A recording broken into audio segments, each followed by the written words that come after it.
22 বছরের কঠোর পরিশ্রমের ফল তাজমহল। জানুন তাজমহলের সাথে যুক্ত এই 10টি আশ্চর্যজনক তথ্য।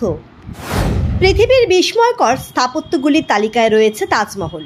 এটি বিশ্বের 8ম আশ্চর্য, যেটি আগ্রায় অবস্থিত একটি রাজকীয় সমাধিস্থল। বহু মানুষ বছরের বিভিন্ন সময় দেশের এই স্থানে ভিড় জমায়। শুধু দেশ থেকে নয়, বিদেশ থেকে অনেক মানুষ এই স্থানে ঘুরতে আসেন। তবে চোখ ধাঁধানো এত সুন্দর স্থাপত্যটি একদিনে গড়ে ওঠেনি।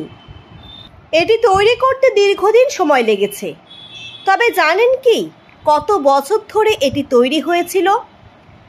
আগামী 27শে সেপ্টেম্বর বিশ্ব পর্যটন দিবস, আর এই উপলক্ষে আজকের প্রতিবেদনে তাজমহল তৈরির সেই ইতিহাস আপনাদের জানাবো।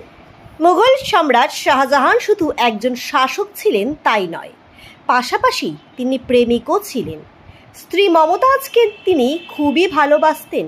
তাই তার স্ত্রীর মৃত্যুর পর তিনি মমতাজ মহল বা তাজমহল নির্মাণ শুরু করেন। স্ত্রীর স্মৃতির উদ্দেশ্যে এটি তৈরি করা হয়েছে, যে মহলের কবরে শুয়ে রয়েছেন ঘুমন্ত মমতাজ। সমাধিটি তাজমহলের কেন্দ্রীয় গম্বুজের ঠিক নিচে রয়েছে। সম্রাটের মৃত্যুর পর তাকেও তার স্ত্রীর পাশে কবর দেওয়া হয়। তাজমহলের সৌন্দর্য পর্যটকদের মন কাড়ে ও মুগ্ধ করে। বহু স্থাপত্য রীতির সংমিশ্রণে তৈরি হয়েছে তাজমহল। মমতাজ মহলে পারস্য, অটোমান, ভারতীয় এবং ইসলামিক স্থাপত্য শৈলীর ছোঁয়া রয়েছে। প্রসঙ্গত 1632 খ্রিস্টাব্দে এর নির্মাণ শুরু হয়েছিল এবং মহল নির্মাণের কাজ শেষ হয় 1653 সালে। দীর্ঘ 22 বছর সময় লেগেছিল বিশ্বের 8ম আশ্চর্যটি নির্মাণ করতে।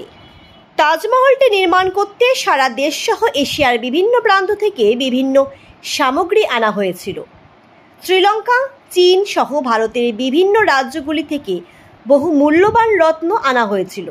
শ্রীলঙ্কা থেকে এসেছিল পান্না, তিব্বত থেকে এসেছিল নীলরত্ন এবং চীন থেকে আনা হয়েছিল স্ফটিক। অন্যদিকে ভারতের বিভিন্ন রাজ্য যেমন রাজস্থান থেকে এসেছিল তাজমহলে ব্যবহৃত সাদা মার্বেল। এছাড়া পাঞ্জাব থেকে আনা হয়েছিল জ্যাসপার। এটি নির্মাণ কার্যে প্রায় 22,000 শ্রমিক অংশ নিয়েছিলেন। শুধু শ্রমিক নয়, নির্মাণ কাজে সহায়তা করার জন্য প্রায় 1000টি হাতি আনা হয়েছিল।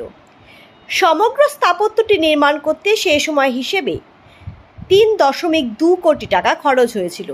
দীর্ঘদিন ধরে নির্মাণ করা এই সমাধি আজও ভালোবাসার নিদর্শন রূপে দাঁড়িয়ে রয়েছে।